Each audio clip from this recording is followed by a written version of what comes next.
a- Muchas gracias. Bienvenidos a esta charla que ya es parte y tradición de ICANN y de todo el equipo.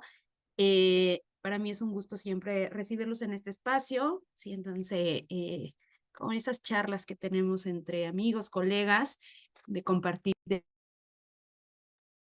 compartir ideas, de compartir experiencias. Con todo gusto, si tienen alguna duda, alguna pregunta, las pueden ir depositando en el chat y al final de la charla las retomamos. Em, Igual, si quieren platicarnos de algún caso que ustedes tengan, de igual manera lo podemos tomar. Muchas gracias a todos por su puntualidad, gracias a los que nos hicieron el favor de esperarnos un minutito. Yo soy la doctora Itzel Dávila, soy gerente médico de ICANN y el día de hoy vamos a estar hablando de uno de los temas que nos ha movido más en nuestra institución porque no solamente nuestra experiencia, digo, entre otros padecimientos, se ha enfocado mucho en el tema de la ansiedad. Hemos hecho un estudio importante en este y hemos tenido un buen resultado en los pacientes que se han acercado con nosotros a buscar un tratamiento coadyuvante.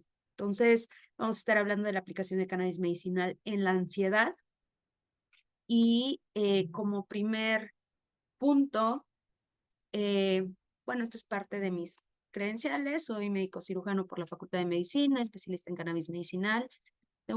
Soy locutora certificada. Estoy certificada en medicina cannabinoide por la MMJ 411, certificada en NIDA Clinical Trials Network, diploma internacional en endocannabinología por la UNAM. Igual cuento con un diploma en bariatría y recomposición corporal por la Academia de Bariatría Mexicana, miembro de la Asociación Mexicana de Medicina Cannabinoide, así como miembro de la Sociedad Latinoamericana Interdisciplinaria de Cannabinología.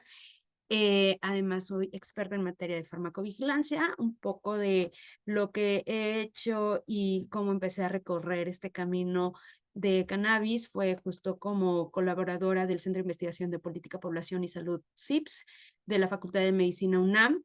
Ahí justo comenzamos con algunos protocolos que desafortunadamente se tuvieron que detener por el tema de la pandemia. También como profesora interino de la materia de farmacología en la Facultad de Medicina, vocera de la Asociación Mexicana Cannabinoide, Mexican, clínica en la Alcaldía Miguel Hidalgo.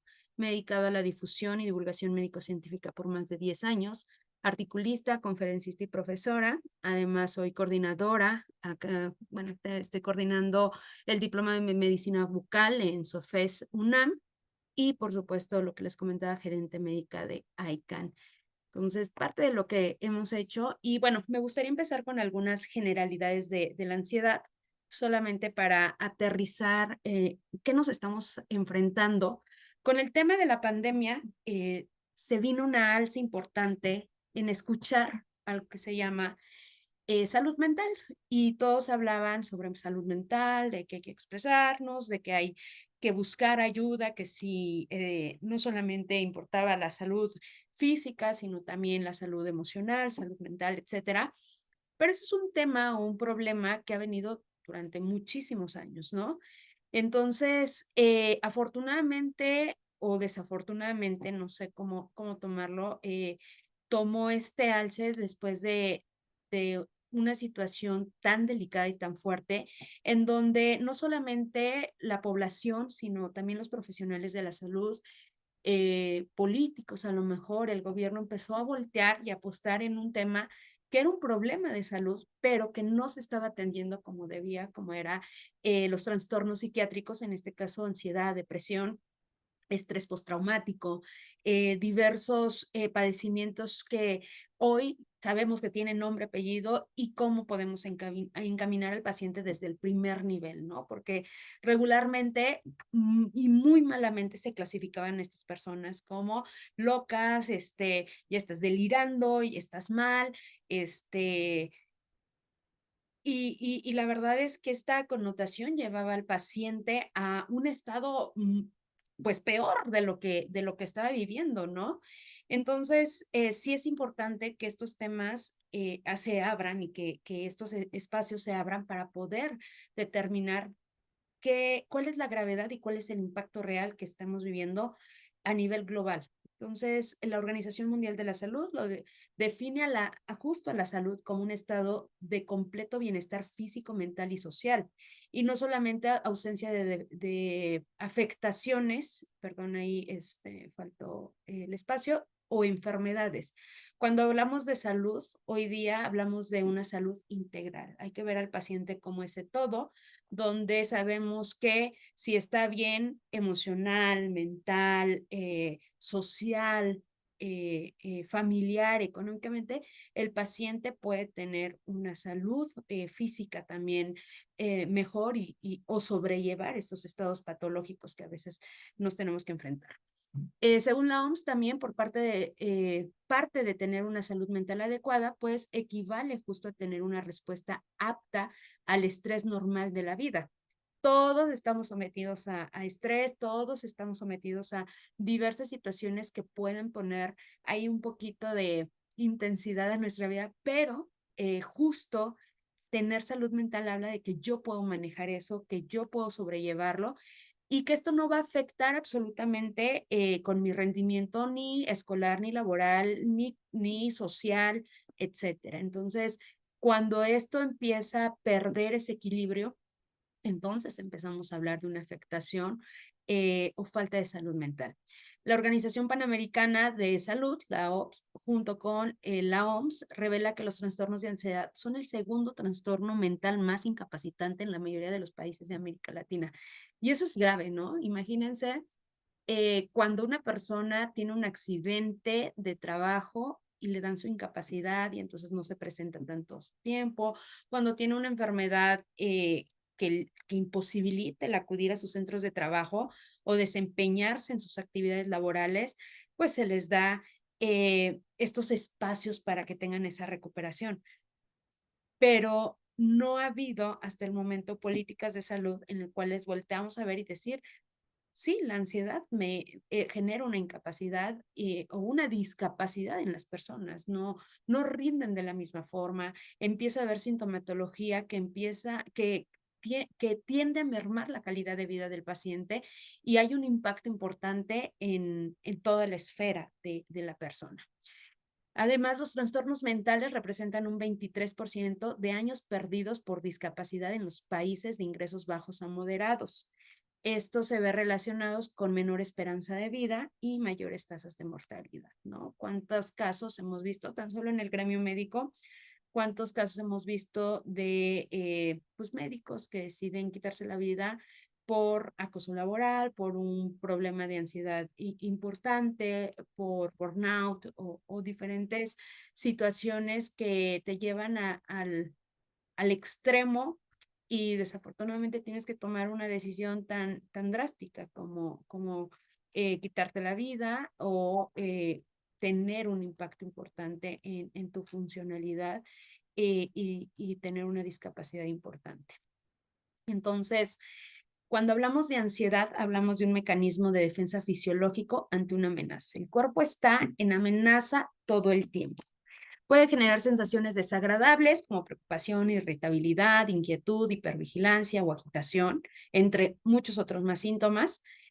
Eh, y ya hablamos de patología ansiosa cuando esto se convierte en una respuesta incontrolable, ¿no? Que es persistente, que el paciente ya, o sea, es todo el tiempo y el paciente ya empieza a perder cierta funcionabilidad en varias esferas. Se ha visto que la ansiedad se ve involucrada o está asociada con algunos circuitos neuronales, como son el procesamiento eh, o la amenaza está involucrada más bien a algunos centros neuronales importantes como la conectividad de la amígdala, el cíngulo anterior, y todos estos se ha visto que tienen una importante relación con esta sensación de amenaza. El paciente todavía todo el tiempo se ve amenazado y eso tiene que ver mucho con estos partes del cerebro que todo lo ven como una amenaza. Como les decía, se caracteriza por una mayor vigilancia de situaciones que se perciben como amenazantes, con una activación desadaptativa y prolongada y que nos lleva a ese circuito de amenaza todo el tiempo. Todo el tiempo el paciente todo lo ve como una amenaza, todo lo sobrepiensa, todo lo comienza a sobrepensar, todo comienza a fatigar y eso lo lleva a otras situaciones físicas, insomnio, dolores o cefaleas, dolores de cabeza, eh, taquicardia, bueno, mucha sintomatología que seguramente ustedes han escuchado o hasta vivido, ¿no? Con ustedes mismos o con alguien cercano. Tenemos miedos y preocupaciones excesivas. Estas emociones emergen en una situación que no representa un peligro real para él o el paciente, es decir, de pronto crea un escenario fatalista y entonces empieza a tener muchísimo miedo, se empieza a preocupar y ahora qué voy a hacer con esto y si me pasa esto y entonces existe una rumia constante en el paciente. Su etiología es compleja, se ven involucrados muchísimos factores, entre ellos un componente genético, también factores estresantes debido a acontecimientos de la vida, en los cuales se habla que son temperamentales, sociales, ambientales. Y justo este artículo que habla sobre las generalidades de la ansiedad, pues entre los factores ambientales, justo habla de enfermedad crónica, abuso físico, violencia sexual, pero también la violencia en otras esferas genera un estado ansioso importante. Lesiones traumáticas, muerte de personas que representan o que fueron significativas, divorcio, separación, dificultades económicas, entre muchos factores más. El diagnóstico actualmente es con un psiquiatra, se hace con criterios clínicos establecidos por un manual que nosotros en el gremio le llamamos DSM, eh, eh, y por algunos otros manuales que ya están, como el ICD, que esto por sus siglas en inglés, que han sido una referencia a nivel mundial para poder hacer el diagnóstico. El que más utilizamos es el DSM y con ese también médicos de primer nivel pueden hacer su respectivo diagnóstico y derivar o iniciar un tratamiento si es que se pueden. Llegan pacientes ya en estados complejos en los cuales se tiene que referir o hasta enviar a urgencias psiquiátricas. Se asocia a baja calidad de vida, disfunción social y aumentan el riesgo de enfermedades cardiovasculares, ¿no? Que ese es otro problema.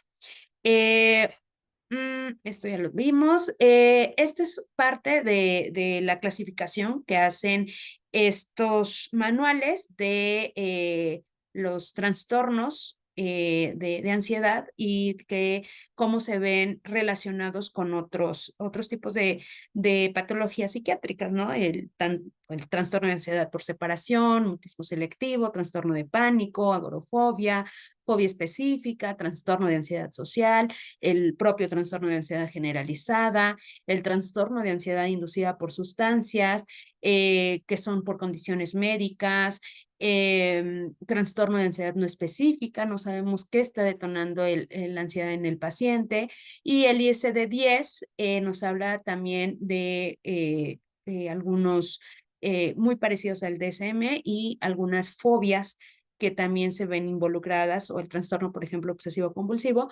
a concluir o detonar cuadros ansiosos en los pacientes. El tratamiento hoy día sabemos que es no farmacológico, con un manejo emocional, con terapia cognitivo-conductual, el cual ha tenido un buen resultado en un gran número de pacientes. Y en muchos de los casos también el tratamiento farmacológico es la opción terapéutica, ¿no? Entonces, en estos son los antidepresivos principalmente. No es la clase ver cuáles, si necesitan con más información de estos, con gusto se los comparto. Y aquí entra un tema importante, ¿no?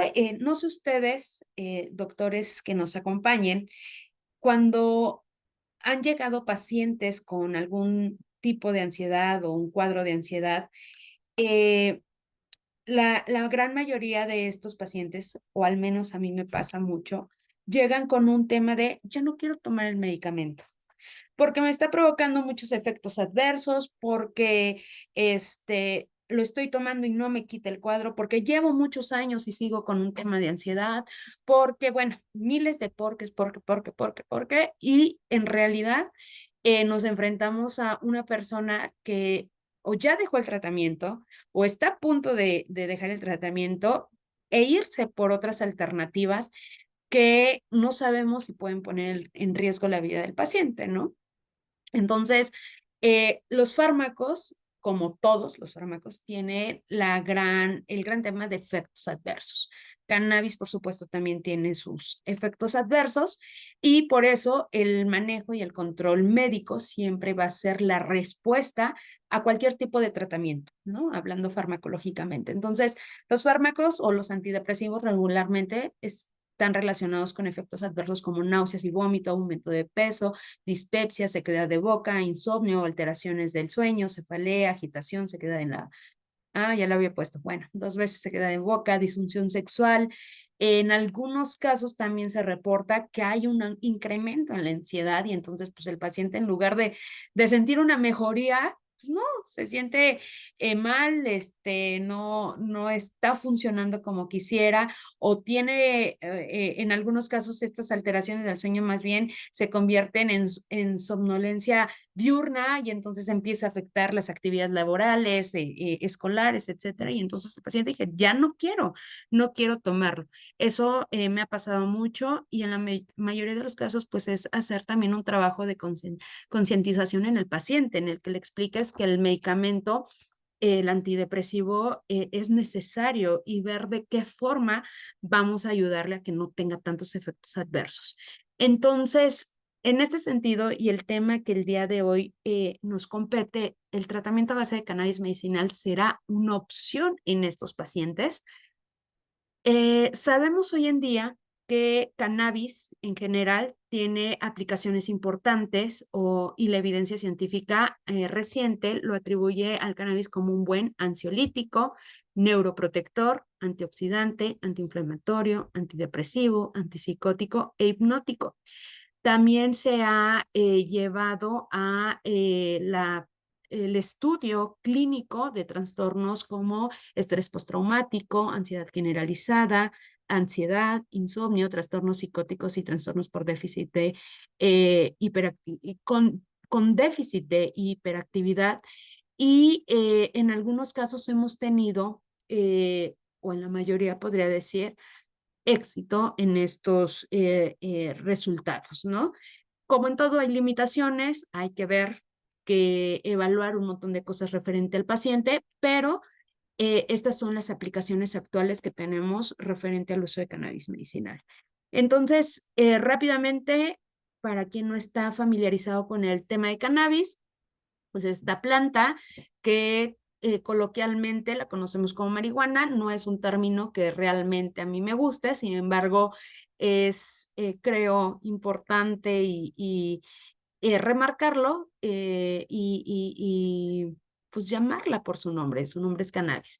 Sabemos que hay varios quimiotipos, realmente médicamente, aunque sí nos debería interesar, en realidad nosotros como médicos pues no nos ponemos a hacer los medicamentos. Entonces sí debemos de conocer que hay varios quimiotipos que contienen muchas sustancias o compuestos químicos de los cuales 180 son considerados como cannabinoides o sustancias químicas de la planta que van a ejercer una acción sobre nuestro organismo y ahorita les voy a explicar por qué y que estos compuestos químicos se van a clasificar según pues la respuesta que vayan teniendo. Por ejemplo, el famoso THC, que sabemos que es el mejor analgésico, muy por arriba de tratamientos o de otros medicamentos que hoy tenemos, sin embargo, pues también tiene sus efectos adversos y por eso hay que manejarlo muy cuidadosamente.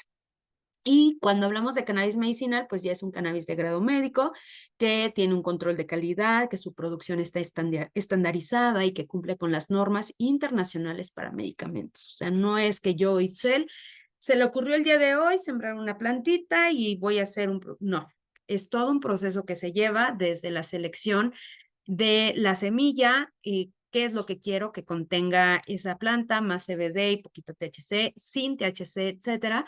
Genéticamente, pues ahorita ya hay como muchísima información y entonces empiezan a hacer mezclas importantes. Regularmente se hacen en sembradíos indoor, porque es un control muy estricto, cerrado totalmente con un control de sol, de aire, de agua muy particular para poder extraer las resinas y con ello las sustancias químicas de la planta. Y entonces cuando nosotros hablamos de cannabis medicinal, pues a mí siempre me gusta presentarles esta diapo porque pues pensamos que es la planta y que le voy a dar un cigarrillo, ahí un churro a mi paciente y entonces todo va a mejorar en su vida. Y la verdad es que no, es todo un proceso. Y no es la planta, toda la planta como tal, sino la flor, le llamamos cogote, justo esta parte, la florecita de la planta de cannabis, la cual pues vemos que tiene un montón de como vesículas, todo esto son las vesículas, en estas cosas tenemos los flavonoides, y estas pequeñas vesículas, que aquí hay un zoom y se ven muchísimo más cerca, adentro tienen la resina. Todo esto se llaman tricomas, estas vesículas se llaman tricomas, y de esos tricomas obtenemos las resinas, las cuales contienen los compuestos químicos de la planta. Y entonces empieza un proceso muy importante para la obtención, extracción de estos compuestos químicos y poderlos llevar a un medicamento. Y esto se lleva a cabo, o esta interacción se lleva a cabo gracias a un sistema maravilloso que nosotros tenemos, que se llama sistema endocannabinoide. Hoy día sabemos que el sistema endocannabinoide está compuesto por diferentes receptores, canales, sustancias también, que son llamados endocannabinoides, que tienen una interacción importante en diferentes niveles de nuestro organismo. Antes, cuando se comenzó el estudio y en 1994, me parece, que se empezó a hablar de este sistema endocannabinoide y viene este boom de saber qué es y cómo interactuaba, pues se creía que los receptores específicos o que tenían una acción específica a nivel del sistema nervioso central eran los CB1 y solamente estaban contenidos ahí. Hoy día sabemos que no es así, están distribuidos ampliamente en todo nuestro organismo y que hay otros receptores que se llaman CB2 que también están distribuidos en todo nuestro organismo, cada uno con su función específica, cada receptor con una interacción importante en diferentes sustancias, pero el CB2 sí se ha visto que hay digamos, su gran mayoría se encuentra en la periferia y el CB1 sí en sistema nervioso central, pero están distribuidos en todo el organismo. Y es que el CB2 está muy relacionado con el sistema inmune. Entonces, claro que vamos a tener en el cerebro, porque está la microglía y entonces tenemos también una protección importante en todos los niveles celulares y en todos los sistemas. Entonces, sí es bien importante considerar que estos receptores van a jugar un papel importante para poder yo utilizar un tratamiento a base de cannabis en mis pacientes. Esto es prácticamente un resumen de todo lo que hace el sistema endocannabinoide. Es un orquestador, un sistema que logra la homeostasis de casi todos nuestros procesos metabólicos. Y me van a decir, Naitzel, ¿cómo me estás diciendo eso? O sea, eso, pues, ¿qué me estás hablando del producto mágico y del producto milagro? Y no, la realidad es que no, también tiene sus deficiencias. También hay pacientes que no responden a la terapia de cannabis. También hay pacientes que llegan a hacer alguna reacción importante y que tenemos que suspender el tratamiento porque no son candidatos. Entonces, en realidad es que interactúan a nivel de tantos receptores y canales de nuestro organismo que por eso tenemos una respuesta en diferentes niveles y en diferentes órganos y en diferentes patologías. Y además, pues, las sustancias químicas ya lo veían, son más de 1,800 sustancias químicas, o sea, son un montonal que todas en conjunto empiezan a trabajar y dan una respuesta. Entonces, Si bien no todas se han estudiado, 180 a lo máximo son las que se han estudiado y de las cuales la verdad es que utilizamos nada. Y en México peor, que solamente tenemos disponibles ilegales CBD, CBG y terpenos, pues esto se vuelve más complicado. No tenemos como todo el espectro completo de la planta para poder saber qué resultado real vamos a tener en nuestros pacientes, ¿no? Limitantes importantes que estamos teniendo, sin embargo, pues se está trabajando para poder contar con más sustancias químicas que no solamente ayuden pues, a algunos padecimientos, sino que sean una alternativa terapéutica de apoyo y coadyuvante en muchos de los pacientes que lo necesitan. El sistema endocannabinoide funciona más o menos así. Tenemos una neurona presináptica, una neurona postsináptica.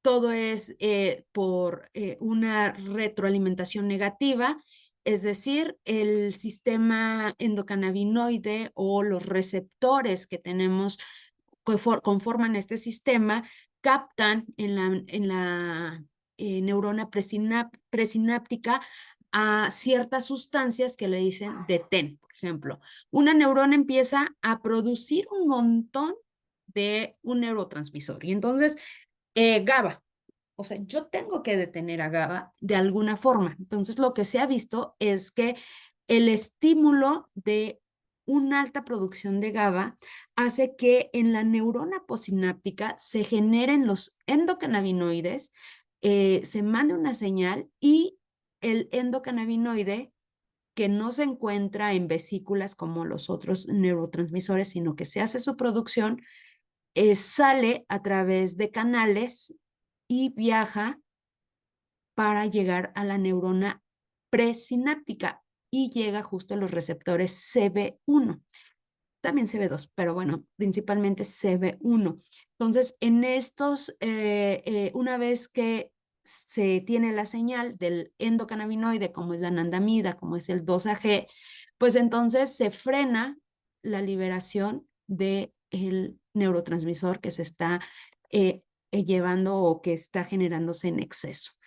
Y algo así justo hacen los fitocannabinoides. Hay procesos en los cuales los endocannabinoides, por ejemplo, la edad, en personas de la tercera edad se ha visto que el sistema endocannabinoide comienza a declinar la producción y digamos, su respuesta de equilibrio a nuestro organismo y entonces pues nos apoyamos de ciertas sustancias químicas que por eso se llama cannabinoide, porque viene del cannabis, como los fitocannabinoides o cannabinoides, como es el THC, el CBD, CBG, CBDA, THCA, etcétera, CBGA, TBN, bueno, miles de sustancias que existen. Entonces, estos van a ejercer una acción muy similar a los endocannabinoides. Estos entran, creo que en esta imagen lo podemos ver mejor. Los fitocannabinoides entran o son administrados y interactúan a nivel de los receptores que tenemos, en este caso los CB1, y a través de diferentes procesos hay una disminución de calcio bueno, varios procesos a nivel de neuronal hacen una inhibición y estas vesículas que contienen los neurotransmisores, el que quieran, pues se bloquea y ya no hay liberación del neurotransmisor para que haya un impulso nervioso. Entonces, exactamente lo que les platiqué aquí se lleva a cabo aquí. Déjenme ver si llevo aquí está. Exactamente, tenemos la neurona presináptica, tenemos la sinapsis, la neurona postsináptica y se lleva a cabo, recibimos el neurotransmisor, se empieza a llevar a cabo se recibe mucho neurotransmisor, la neurona postsináptica recibe esto, se elabora o se produce el endocannabinoide en este caso, el cual viaja a través de la brecha, eso es captado por los receptores y se lleva a cabo la inhibición. Y lo mismo, entran los fitocannabinoides y entonces suplen la función de los endocannabinoides y se lleva a cabo la inhibición. Son muchos procesos. Esto es como a grandes rasgos, como la explicación más sencilla. Hay mucho proceso bioquímico que está involucrado en esto y muchos otros más receptores y muchos otros más canales que se ven involucrados en esto. Entonces, ¿qué pasa con el tema del sistema endocannabinoide y la ansiedad? Ya sabemos que el sistema endocannabinoide es un orquestador, se encarga de la homeostasis de diferentes órganos y de diferentes aparatos en nuestro cuerpo. Entonces, con esto sabemos también que es un modulador de la ansiedad y del estado de ánimo. Entonces, algunos estudios clínicos muestran que los cannabinoides o sustancias que se dirigen al sistema pueden interactuar con regiones específicas del cerebro. ¿Se acuerdan que al inicio de la charla yo les decía que tenía que ver varias partes del cerebro que estaban involucradas con este estímulo de amenaza, con incrementar el estado de amenaza en los pacientes que vivían con ansiedad? Pues bueno, estas sustancias viajan, van a estos receptores que veíamos en el sistema endocannabinoide, a estos CB1, y viajan específicamente a partes del cerebro como la corteza prefrontal media, el complejo amigdaloide, el núcleo estriado, hipocampo y entre otras más regiones, y hacen su bloqueo.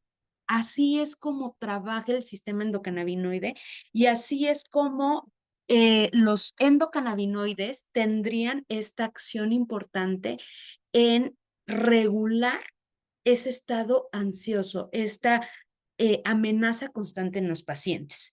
Entonces, la interacción con el receptor CB1 tiene un efecto modulador sobre la transmisión GABAérgica y glutamatérgica, mientras que también influye en otras áreas del cerebro, como decía el hipocampo, bueno, y el hipotálamo y la activación de sistemas tanto inmunitario y mecanismos neuroplásticos. Por eso dicen que cuando nosotros estamos en un periodo de ansiedad, también nuestro sistema inmune se ve involucrado, nos vemos inmunocomprometidos, y además empieza nuestro cuerpo a responder de muchas formas. O sea, cuando el cuerpo está en amenaza constante, ¿qué pasa cuando nosotros vemos que un perro nos va a morder? Pues nuestro cuerpo se activa, ¿no? Entonces ahí hay un shot tremendo de neurotransmisores para que responda mi cuerpo y entonces corra con mucha velocidad, pero además me siento amenazado, pero además tengo miedo, pero además tengo estrés y entonces también surgen otras sustancias como el cortisol y todo se va juntando para que yo tenga en ese momento una respuesta inmediata a esa amenaza. Ahora imagínense que nuestro cuerpo está en constante amenaza todo el tiempo. Todo el tiempo tenemos el perro aquí que me va a morder y yo tengo que correr y yo tengo que activar todas las áreas de mi cerebro para poder responder a ese estímulo amenazante. Digo, el perro es un ejemplo, pero la realidad es que pues son muchos los estados eh, eh, o muchas las situaciones que podrían causar la ansiedad en una persona. Entonces, algo así sucede. Con respecto a los mecanismos psicotrópicos, los efectos ansiolíticos y en algunos casos antidepresivos también pueden estar mediados en parte por los cannabinoides, en este caso por el CBD, y efectos a través de la activación del receptor 5-HT1. Entonces, ahí empezamos a ver la interacción ya con otros receptores, no solamente con CB1, no solamente con CB2, sino ya también se empiezan a involucrar otros receptores que están presentes, que esos están más que estudiados y que son parte ya del conocimiento de todo nuestro sistema.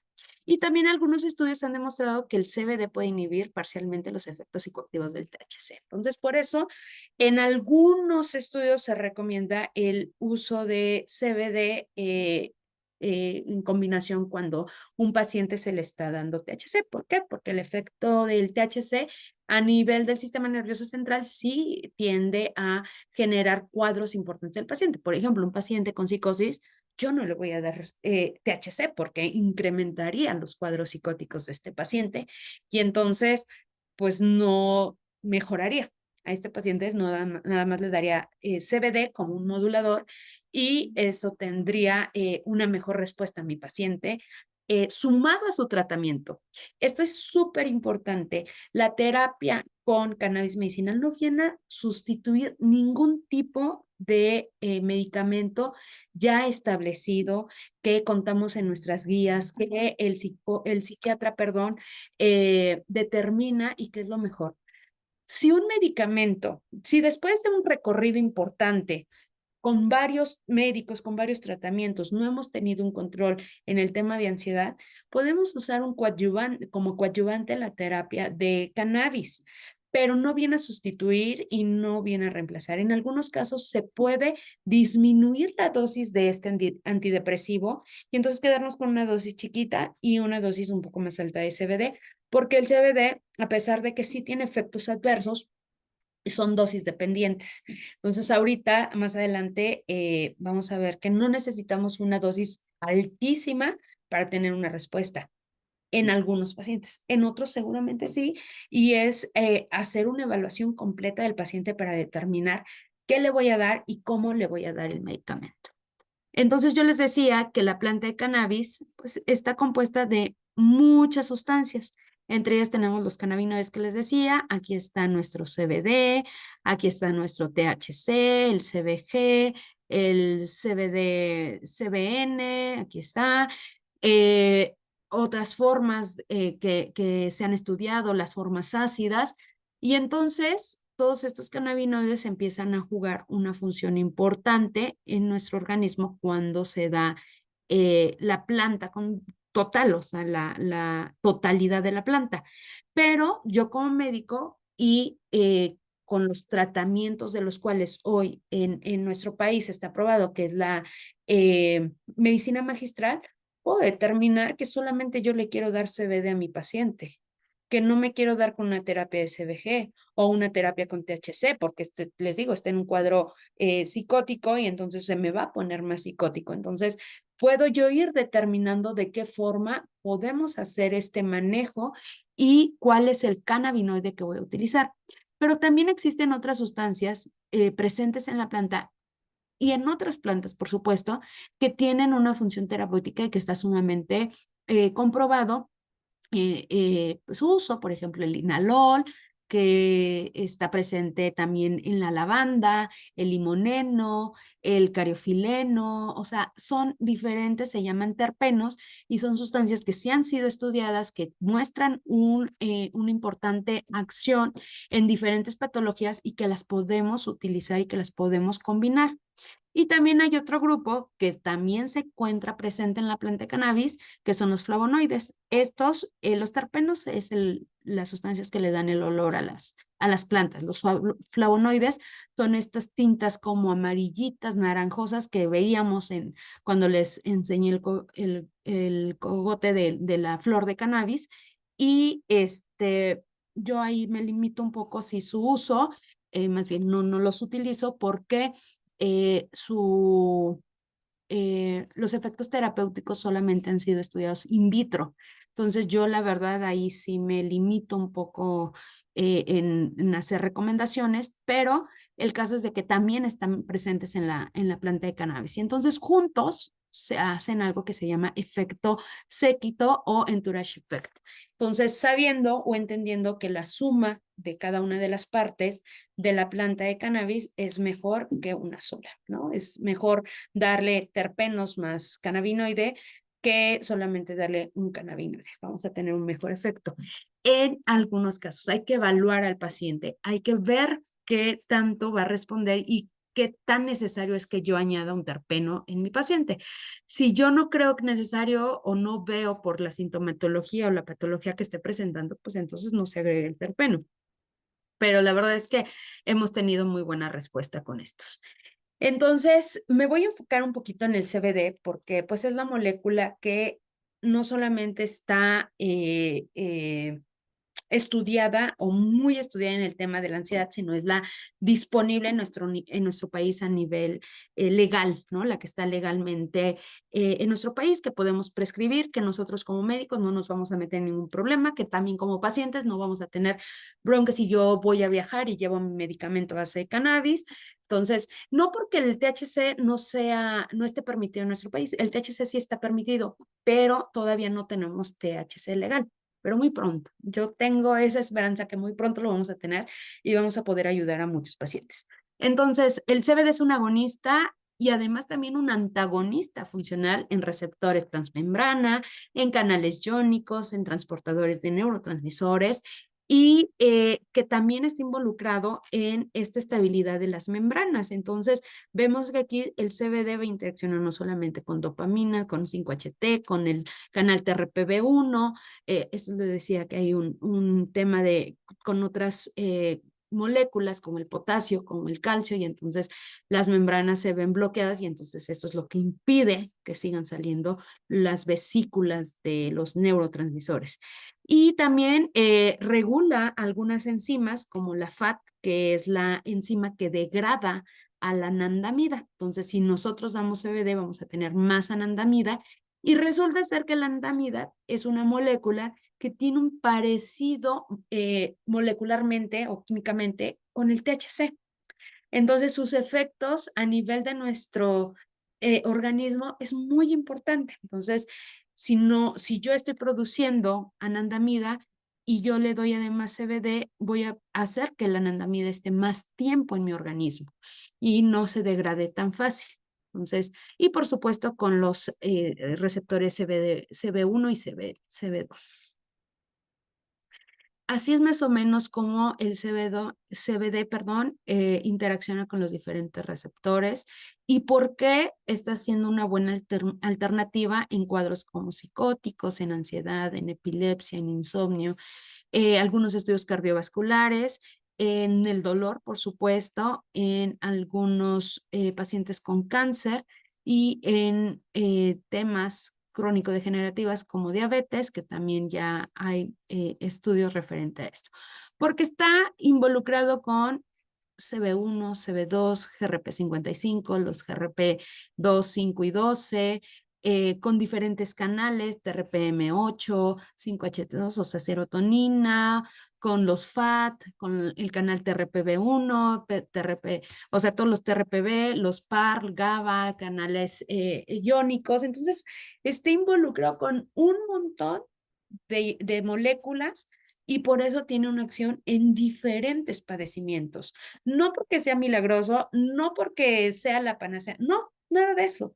Es que tiene una importante acción en diferentes niveles y entonces eso lleva a un control y activar a nuestro sistema endocannabinoide y tener esta homeostasis. Ahora, yo siempre les digo, cannabis no es para todos ni para todo. Entonces, sí hay que hacer nuevamente, les repito, esta evaluación integral para saber a qué pacientes sí les voy a dar y a qué pacientes definitivamente. Este es un estudio, una revisión sistemática que se hizo en las cuales se evalúan las diferentes enfermedades o diferentes desórdenes psiquiátricos. Y bueno, pues vemos que desde el estrés postraumático, ansiedad social, pues se han hecho estudios y los niveles o las dosis que se han dado de los cannabinoides, en este específico de CBD, pues sí han sido altas, ¿no? Hablan de 600 miligramos, de 400 miligramos.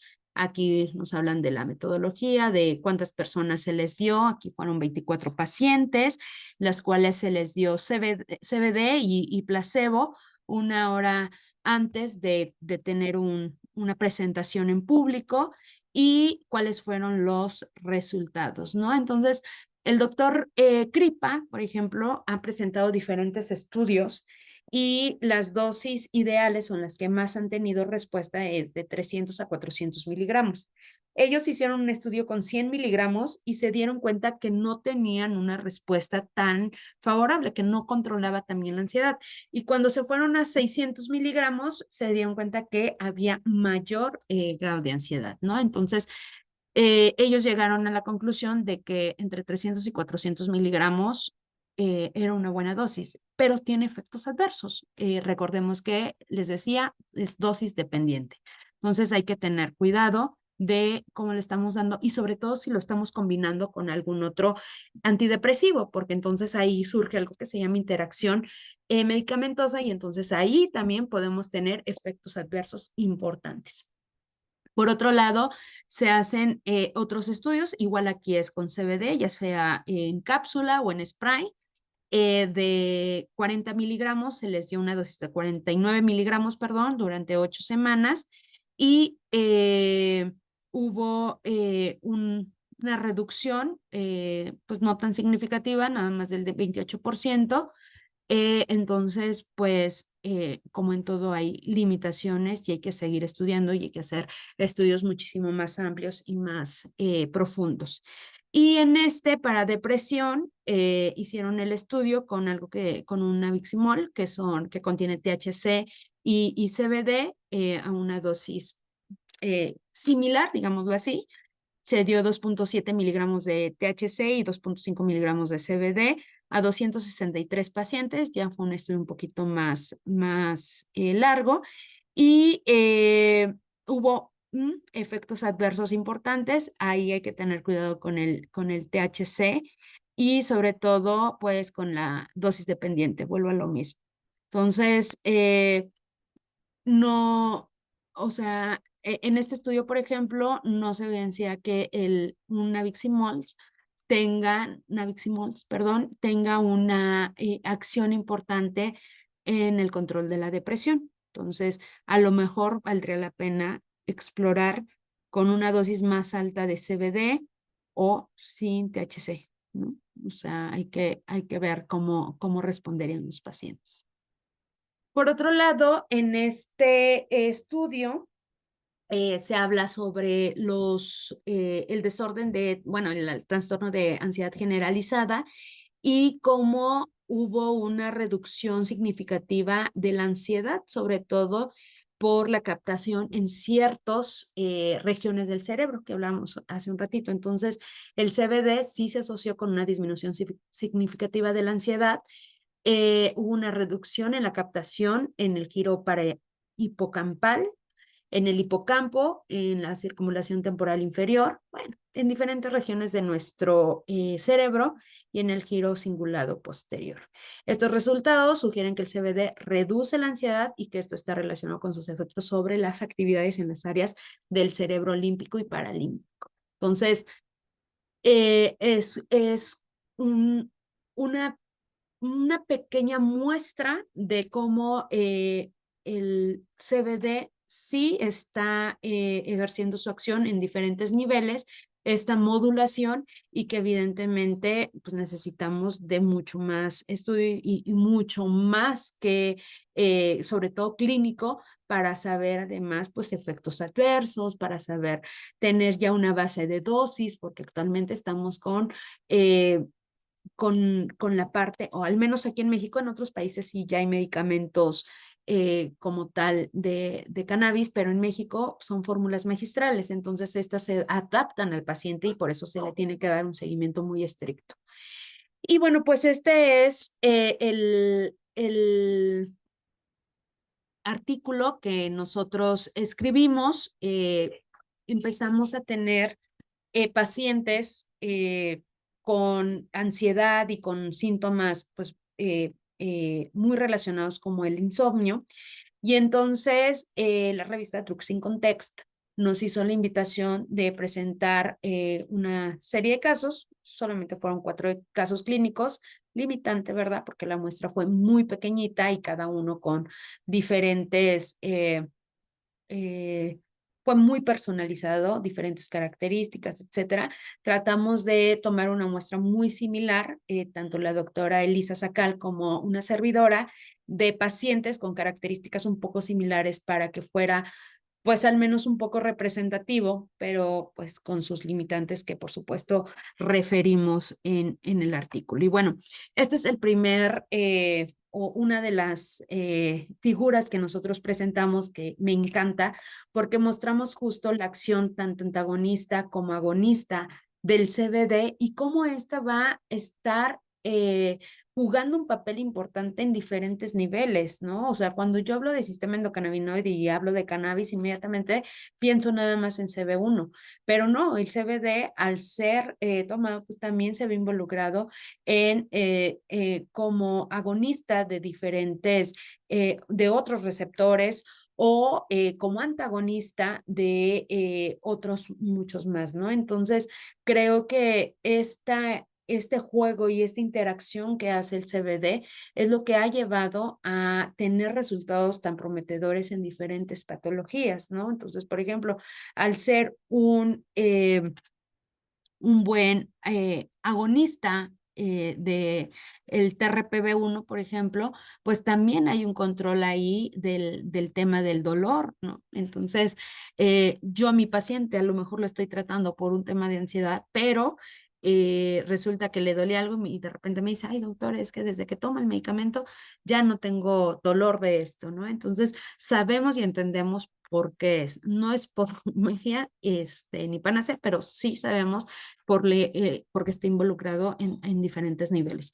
Y por otro lado, pues también los pacientes no dejan sus medicamentos. En estos 4 casos clínicos, los pacientes estaban con otros medicamentos que no se dejaron y no se modificaron, en algunos casos, excepción de uno, que el paciente sí pidió que se suspendiera y que se parara con la dosis, ¿no? Entonces, en algunos, por ejemplo, el cacitrol, pantoprazol, algunos tópicos, aquí, por ejemplo, esta pacientita que teníamos estaba tomando ya citalopram, con un historial de ansiedad bastante largo y ya con muchas dosis, perdón, muchos medicamentos, ya muchas dosis, y finalmente ella decidió retomar citalopram 10 miligramos y sin ver resultados, ¿no?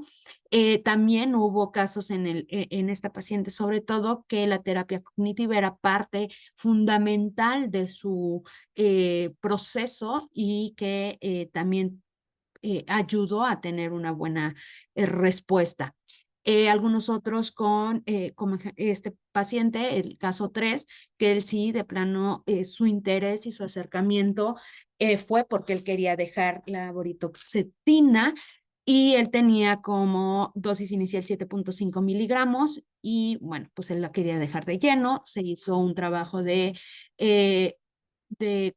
pues educar al paciente que no la podía dejar así nada más, que esperáramos un poco a ver cómo respondía el medicamento y ya con eso pues ver eh, qué tanto podíamos disminuir. Al final sí se quitó el medicamento, fue un destete de 4 semanas y se quedó con una dosis inicial una dosis final, perdón, de 33.3 miligramos por día de CBD. Igual el caso 4 estaba con otros medicamentos que no se modificaron, que se mantuvieron con una dosis final. Todos estos pacientes, a pesar de que estaban con su tratamiento ya de base de cannabis, pues, también tenían un tema importante ahí de cuadro ansioso y sobre todo ansiedad. Por ejemplo, el pacientito del caso 1 fue un caso que todavía me gusta presentarlo porque no solamente tenía un tema importante de insomnio, que así literal llegó y me dijo, no, no estoy durmiendo, ya tenía un mal humor, conflictos constantes, ya estaba interfiriendo con su vida laboral y su vida personal y entonces al final si llegamos a una dosis alta, fue el paciente con una dosis más alta, 80 miligramos, pero no fueron los 300 miligramos que dicen los artículos. Entonces por eso hay que hacer esta evaluación y este seguimiento de nuestros pacientes, no porque el artículo me diga que yo le tengo que dar 600 miligramos al día, yo voy a iniciar con una dosis de 600 miligramos. Tuve ahí un debate muy interesante con un neurólogo, epileptólogo, que me decía, es que estás diciendo que yo inicie con una dosis o una subdosis que de antemano sabemos que no le va a hacer nada al paciente, sobre todo en los cuadros en convulsiones, ¿no? Y sí, sí es cierto, si yo inicio con un paciente con una dosis de 30 a 50 miligramos, yo sé de antemano que es una subdosis. pero esa subdosis a mí me va a permitir saber cómo va a responder mi paciente. Supongamos que el paciente es alérgico y yo le doy una dosis de inicial de 300 miligramos. Pues, ¿qué le voy a hacer al paciente, no? O yo empiezo ya con las dosis establecidas que van hasta los 2.500 miligramos al día en los casos de epilepsia refractaria. Imagínense que yo empiece con una dosis de eso. Entonces, si le decía al médico, entiendo su punto y claro que yo me preocupo y me ocupo mucho más bien de, eh, de la dosis efectiva del paciente, pero también de la economía, pero también de esto, o sea, trato de ver todo en 360 grados al paciente, porque de nada me sirve que un mes lo compre y el otro no, y así no, o sea, no funciona así el tratamiento a base de cannabis, es un seguimiento. Entonces, pero estas dosis iniciales tan pequeñitas permiten hacer evaluaciones de lo que va a requerir el paciente. Imagínense que yo con este paciente hubiera llegado a los 300 miligramos. Pues íbamos a tener un control, pero nunca yo hubiera sabido que el paciente con 80 miligramos iba a responder bien y que el paciente iba a mejorar su estado de ánimo y que ya no iba a tener peleas con su esposa y que, o sea, un montón de cosas, ¿no? O estos pacientes con hasta 20 miligramos, ¿no? Entonces, no necesariamente tenemos que irnos con las dosis tan altas con lo establecido. Por eso la medicina magistral hoy día es la única forma legal de prescribir cannabis, porque esto nos permite hacer una evaluación muy minuciosa de nuestro paciente. Si el paciente requiere una dosis de 2.500, pues le doy la dosis de 2.500, pero antes yo ya fui haciendo una dosificación poco a poco y fui valorando qué tan beneficioso o qué no. También hay casos en los que yo les digo, discúlpeme, pero medicina basada en cannabis no le va a ayudar o no va a tener una respuesta, o en esta patología no hay estudios y yo no puedo empezar con una terapia. Algunos me comentan, pero al final va a terminar tomando algo que puede poner en riesgo, ¿no? Y posiblemente sí, ¿no? Pero pues mi ética médica pues también no me permite a mí hacer una prescripción a alguien que no. O sea, por ejemplo, llegan con temas de papiloma y quieren que sea tratado.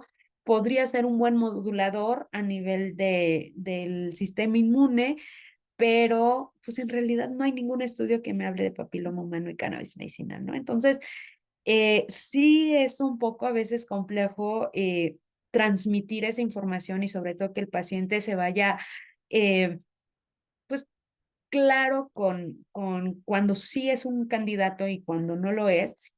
Pero aquí lo importante es pues darle las herramientas al paciente. Si yo, Itzel, no puedo darle el tratamiento, pues entonces lo derivo con alguien que sí pueda tratarlo y pueda darle esa contención y ese acompañamiento que necesita el paciente, porque a veces es lo que más requieren y por lo cual nos están buscando.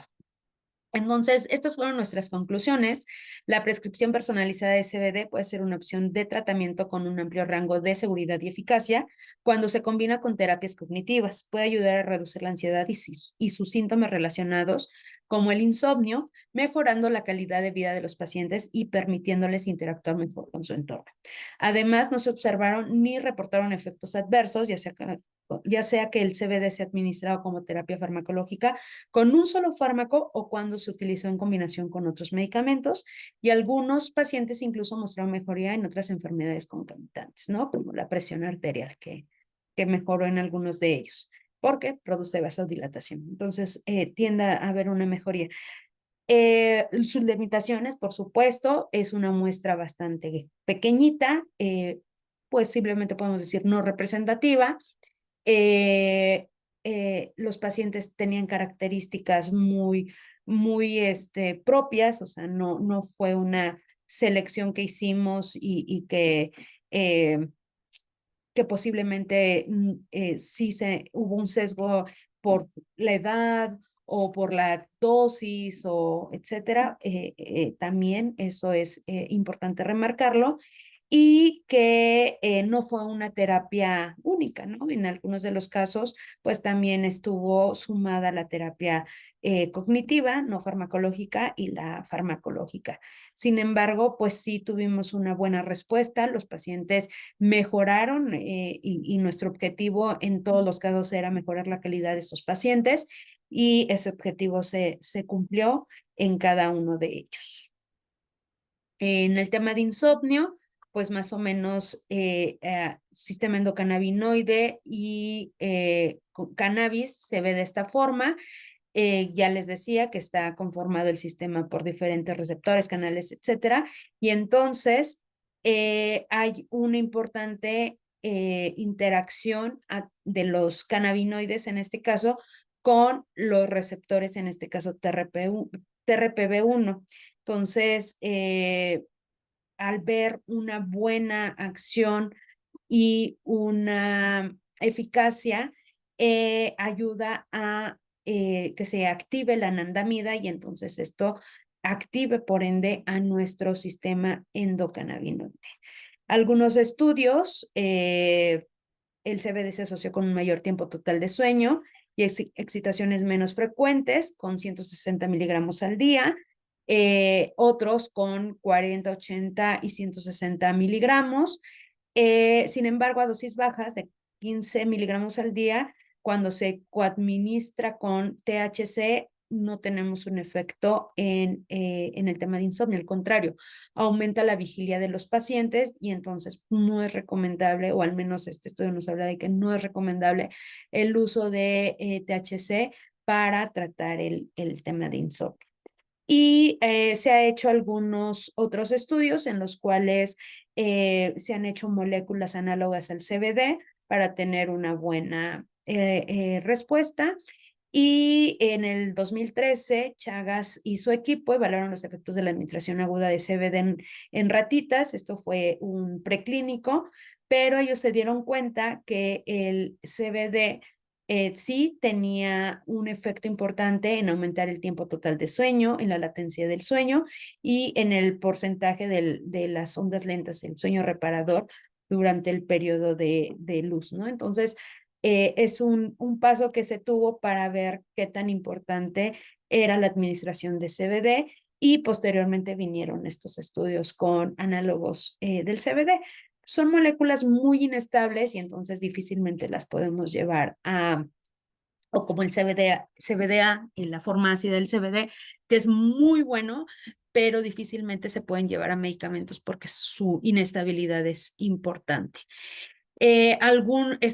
Igual revisión sistemática nos habla de que se han hecho estudios con pacientes dándoles 25 miligramos al día, ya sea en cápsulas o en forma de gotas, que iba de 6 a 25 miligramos, y también con el uso de THC y de CBD, los nabiximols que les hablábamos hace un ratito, y en otro caso con Shannon y su equipo, que también evaluó nuevamente el CBD ya en 72 adultos. Entonces, se han hecho bastantes estudios, se ha visto que el CBD ayuda y a tener un buen control y podemos emplear algunas otras terapias para ayudar a esta condición a los pacientes, porque a veces el paciente ni siquiera se da cuenta de que está viviendo un proceso de ansiedad. Eso pasó en el caso uno. Llegó conmigo por un tema de insomnio porque no dormía, porque se sentía fatal y al final, cuando le hice todas las pruebas, pues resultó que tenía un tema de trastorno de ansiedad generalizada importante y al tratar la ansiedad, el tema de insomnio también mejoró. Y bueno, por mi parte es todo. Muchísimas gracias por su atención. Todavía tenemos unos minutitos para dudas, para comentarios, para si ustedes tienen algún caso, nos los pueden platicar. Este es mi correo electrónico, itzel@icam.mx. Quedo a sus órdenes. De verdad, con toda confianza, si tienen algún paciente y de pronto quieren ahí debatir un poquito qué es lo mejor, si sí le doy, no le doy, y puedo ayudarles, cuenten con ello. ya varios médicos se han acercado conmigo y hacemos un buen team. Creo que de eso se trata estas sesiones, de que todos nos ayudemos, de que todos aprendamos y con ello llevar pues una mejor atención a nuestros pacientes. Si tienen dudas, preguntas, pueden depositarlas en el chat. Pueden también eh, abrir micrófonos si gustan. Aquí Jorge Mora Valencia nos dice, ¿funciona también con niños autistas? Sí,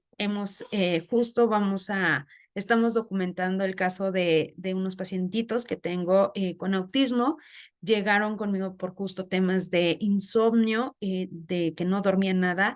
Hoy día y muy contenta y muy orgullosa, lo digo, hemos logrado que los pacientes duerman, no han dejado sus medicamentos, siguen con sus tratamientos, pero los niños duermen, sus papás duermen y la verdad es que ha mejorado la atención en ellos, ya en la mayoría de los casos siguen órdenes, entonces eso, la verdad, sin llegar a un estado de somnolencia, que era lo que me manifestan sus papás, es que yo no quiero que mi hijo esté todo el día somnoliento o que no responda, ¿no? Entonces, no llegamos a esos casos. Si llegamos a eso, bajamos dosis, o que me digan se está durmiendo durante el día, pues empezamos a bajar dosis, pero en general nos ha ido muy bien.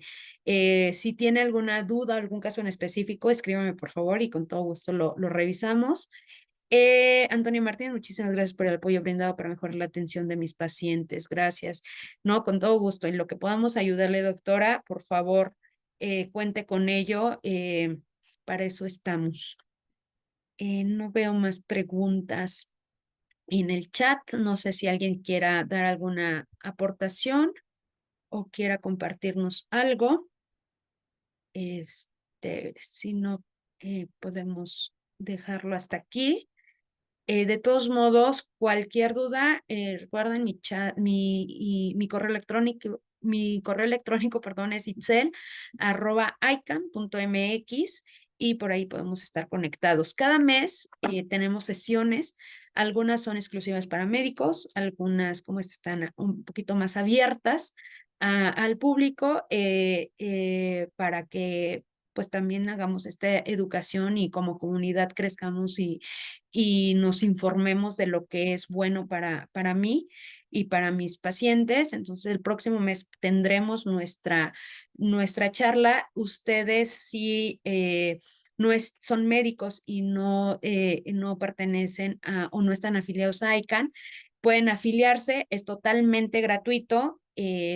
Con esto, pues, ustedes tienen descuentos en medicamentos, en algunos eventos que se tienen y por supuesto tienen acceso a estas charlas totalmente gratuitas. También por parte de Boticán, nuestro patrocinador, tienen un descuento especial para sus medicamentos. Ahí está Cecilia Mendoza, la licenciada Cecilia Mendoza, que con mucho gusto pueden contactarla. Ceci, si nos regalas tu contacto, porfa, para que quien esté interesado en algún medicamento, etcétera, te pueda contactar. Y pues bueno, creo que son los avisos parroquiales. Para los médicos que nos están acompañando, en noviembre vamos a iniciar un un curso más bien, con el Instituto de Química de la UNAM. Justo vamos a hablar de cannabis, todas las generalidades. De verdad que los ponentes están sensacionales. Maestros, profesionales, dense ahí la oportunidad de buscarlo. De verdad, también Ceci les puede apoyar y les puede mandar información. Si gustan ser parte de este curso, aprovechen también. Ceci, por favor, regálenle una beca a los médicos que nos estén acompañando. Digan que asistieron a la charla de la red de médicos para que les den una beca y puedan aprovecharlo. La verdad es que es un curso que vale 100% la pena y la verdad, de esa talla no tenemos todavía en nuestro país tan buenos, excepción de también el curso de endocrinología que tuvimos en la UNAM, buenísimo. Y bueno, pues cualquier duda y cualquier comentario queda a sus órdenes. Que tengan una excelente noche. Gracias a todos por conectarse. Gracias por ser parte de la red de médicos ICANN. Descansen. Quedo a sus órdenes y cualquier cosa seguimos en contacto. Buenas noches.